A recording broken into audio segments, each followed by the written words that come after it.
Yo, JD here, Limitless, and as you can see, we're back on F1 2019 here today, and this lap was sent to me by the one and only Speed Bari, who I have to say is someone who I always knew had speed, but he has just been developing so well, and I really do feel that if he keeps this up, he's going to be a future F1 esports star, absolutely sure, because I feel he's probably in the top 3 quickest on the game on qualifying pace. There is no doubt about that. He even achieved the 2nd place at Spain in the most recent F1 esports pro race, just behind Rasmussen, and kept him on for the entire race. And this is a lap that he did in preparation for the Monaco event, which has just been, I won't spoil the result if you haven't seen it, but this is really giving you a true perspective of what the level is really like in F1 esports. And you think you may have done a fast lap, you're pretty much going to have to be achieving world record laps online at the very minimum if you want to be achieving a pole position, and it's just absolutely sensational. He makes it look very easy again, but a very different style to the likes of Frederick Rasmussen, who really downshifts pretty slowly and does the majority of the braking first.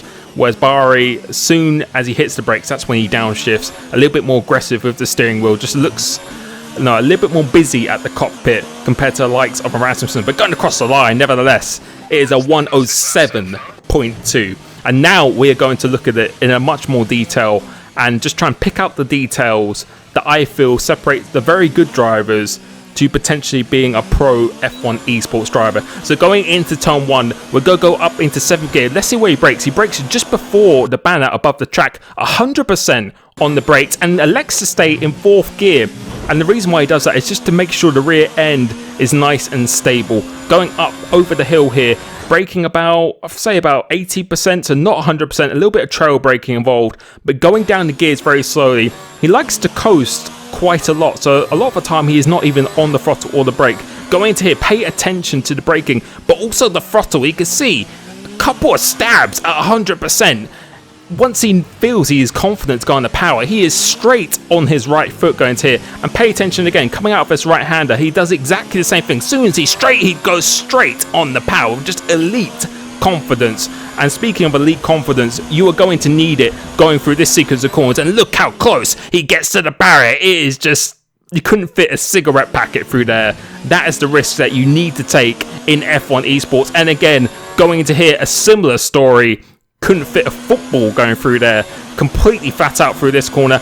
And this one here, want to be going about 80%, so very similar to the corner where you go over the hill, but downshifting very slowly. And this corner, you have to brake in a straight line. As soon as his wheel's straight, as you can see there, that's when he does the majority of his braking. Otherwise, you will be locking up, have to carry so much speed. 1st gear for the extra rotation, and then short shifting into 3rd gear just to maximize the traction. Stay nice and tight to the right-hand side, and going across the line, it is a 107.2. A world record, almost a world record online. That is absolutely nuts. So I really hope you enjoyed that. Thank you for Bari for sending it in. And on this Saturday, I will be showing the POV of the current F1 esports champion at the Monaco race. Hope you enjoy that, and I'll catch you very soon. Peace.